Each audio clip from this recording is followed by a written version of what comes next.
I'm Julie Brunner, your instructor. In the first two modules, I introduced resale restricted housing and explained affordable pricing. I also showed you how to calculate the initial sales price so that it's affordable to home buyers at various incomes. In this module and in the next two, I'll tell you about resale formulas that are typically used in resale restrictions to keep the homes affordable in the long term. Let's get started. By the end of this module, you'll be able to create a fixed-rate formula for your program, to project a future resale price based on a fixed-rate formula you crafted, and to explain the pros and cons of a fixed-rate formula.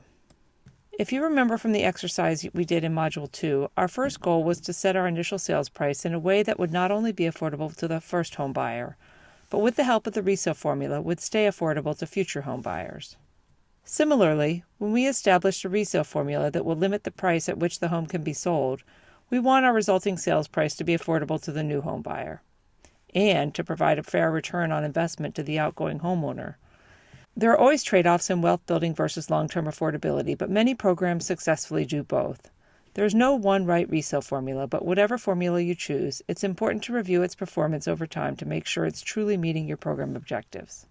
There are three basic types of resale formulas used by resale restricted homeownership programs: fixed-rate formulas, which we'll discuss in this module, index-based formulas, which we'll discuss in Module 4, and appraisal-based formulas, which we'll discuss in Module 5.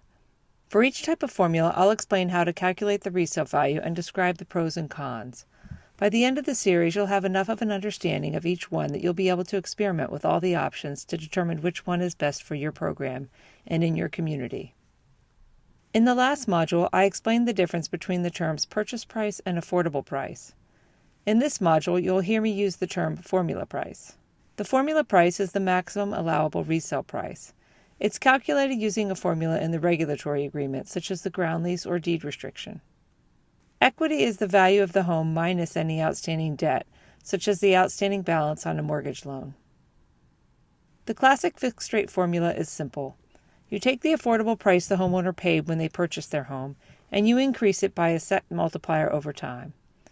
The multiplier is a fixed percentage rate that can be either compounded annually or calculated as simple interest. Let's revisit the scenario we worked on together in Module 2. As a reminder, we work at a community development corporation located in Coffeetown. When we calculated our affordable price in Module 2, it cost about $250,000 to develop or purchase a home. We determined that a target buyer, household of 3 earning 65% of AMI, can only afford about a $150,000 home. So with a community investment of $100,000, $150,000 became our affordable price.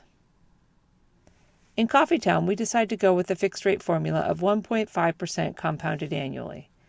To come up with this percentage rate, we did a quick assessment of the census data and saw that incomes have historically averaged 2.2% increase per year.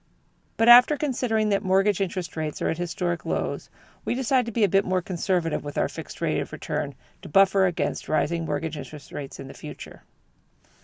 While programs can choose any rate, most choose a rate somewhere between 1 and 2%. The other decision you have to make with the fixed-rate formula is whether to use simple or compound interest. Programs favoring simplicity often choose simple interest, and those wanting to reward longer-term tenure often choose compound interest. With compound interest, longer tenured homeowners will see a greater return. Now let's assume that 10 years have passed and our homeowners want to sell. They contact us and want to know how much they can sell their house for. To calculate the homeowner's formula price, we start with the original affordable price of $150,000. We then increase that price by 1.5% compounded annually to get our formula price at resale.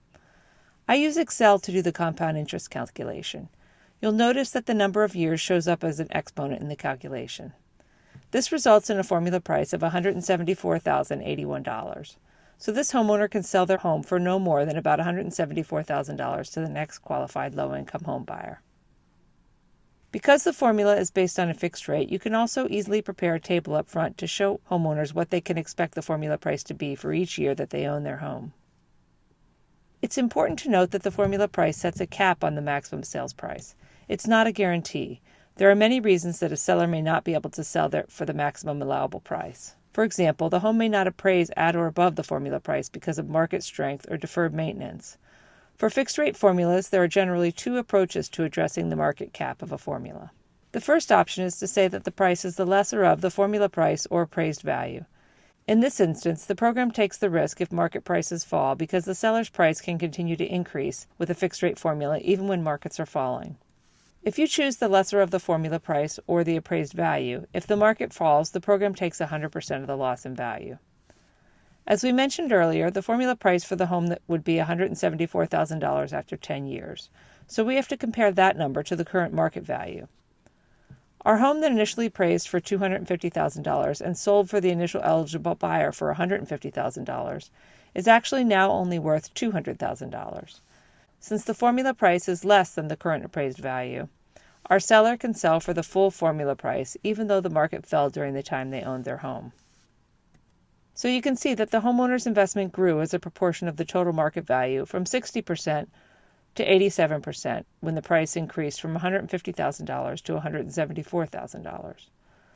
The program's original investment, on the other hand, went from $100,000 or 40% of the total value down to only $25,000 or 13% of the total market value. The other alternative is to share the loss equally between the program and the homeowner and use this language instead. The lesser of the formula price or the homeowner's share of the appraised value.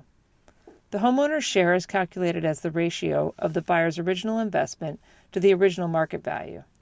In this case, when the market falls, both the program and the homeowner take a hit. In this scenario, the homeowner would be entitled to the lesser of $174,000 or their share of the appraised value. When they bought the home initially, their $150,000 investment represented 60% of the total cost. So their share of the market value at resale is 60% of $200,000 or $120,000. So in this case, the lesser of those two numbers is $120,000 rather than the $174,000 of their formula price. In the second scenario, both the program and the homeowner have lost value in their investment. The homeowner's investment has gone from being worth $150,000 when they bought it to $120,000 when they want to sell. Consequently, they need to either stay in the house and wait for the market to recover or bring money to the table to close, just as a market rate owner would have to do. The program similarly invested $100,000 of community investment, but that's now only worth $80,000. Both the homeowner and the program lost 20% of their investment when the market fell by 20%. Because we set our fixed rate multiplier in this scenario to be more conservative than the historic rate of increase of household incomes, we hope that this new formula price is affordable to the next home buyer at the same affordability level. However, if mortgage interest rates have gone up or incomes have not kept pace with the historic rate of increase, this might not be the case. Now we need to evaluate whether or not our formula achieves the second goal of ensuring a fair return on investment to the seller, the outgoing homeowner. Let's say that in this scenario, the homeowner is able to list and sell their home for the full formula price of $174,000. That does not mean that upon sale, the seller will be able to walk away with $174,000 in cash. Many homeowners will want to know what they'll really walk away with at resale, or in other words, they want to be able to calculate their equity. We can calculate homeowner equity in 3 steps. Calculate the outstanding balance of the mortgage that must be repaid, estimate closing costs, and deduct both amounts from the formula price. The remainder will be the homeowner's equity, what the sellers will actually walk away with when they sell their home. So first, let's calculate the outstanding balance of the mortgage that must be repaid. In our scenario, the seller had a 30-year mortgage at 5% and was making monthly payments for 10 years. We need to estimate how much principal she has already paid and how much is outstanding. This is fairly easy to do using an online amortization calculator.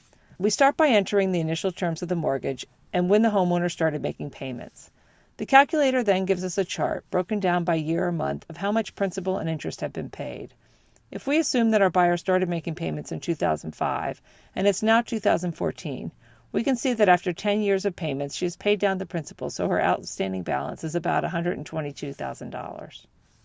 But sellers also have closing costs, such as realtor fees, transfer taxes, or home repairs that must be paid out of proceeds of sale. The closing costs differ from sale to sale, but in this scenario, we're assuming that they're about 5% of the $174,000, or about $9,000. So starting with our formula price of $174,000, we deduct $122,000 for the outstanding mortgage and $9,000 for closing costs, which leaves the sellers with about $43,000 with cash at closing. So now we know that a 1.5% increase on the initial sales price, compounded annually, will result in a formula price of $174,000 after 10 years and an estimated equity payout of approximately $43,000. So is this a fair deal when you compare that to the homebuyer's alternative of renting? Now you'll need to step back with your staff and board and consider if this outcome's in line with the programmatic goal of maintaining lasting affordability while ensuring a fair return to the seller.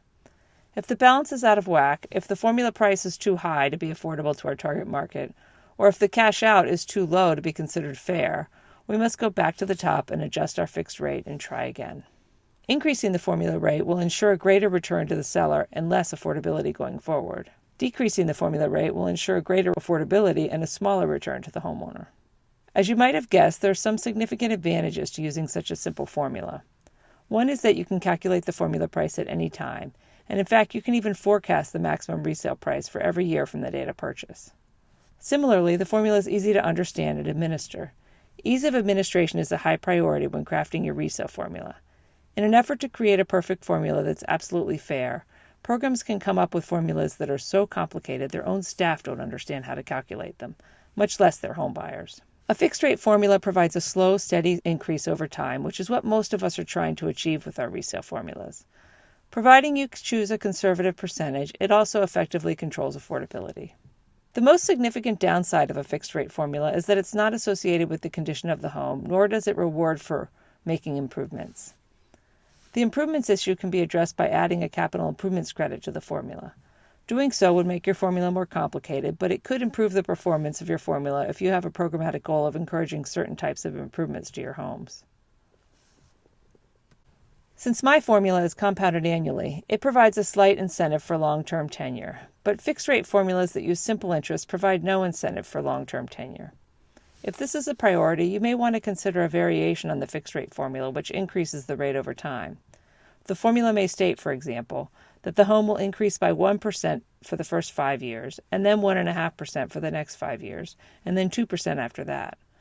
Again, you're trading some of the simplicity to improve the performance of the formula in terms of your programmatic goal of rewarding longer-term tenure. Some argue that the disassociation between the price and the market is a shortcoming. In some areas, it may be difficult to defend a formula that's completely disassociated from the pricing of the market rate housing. And finally, it can be risky to use a fixed-rate formula because in falling markets, you may be allowing resale prices to increase faster than market prices, thereby reducing the impact of the subsidy and making marketing more difficult. This can be mitigated by using the language I referenced earlier about the lesser of clause, where both the program and the homeowners share in market downturns. This concludes the module on fixed-rate resale formulas. In the next module, I'll introduce index-based resale formulas. Thanks for joining me.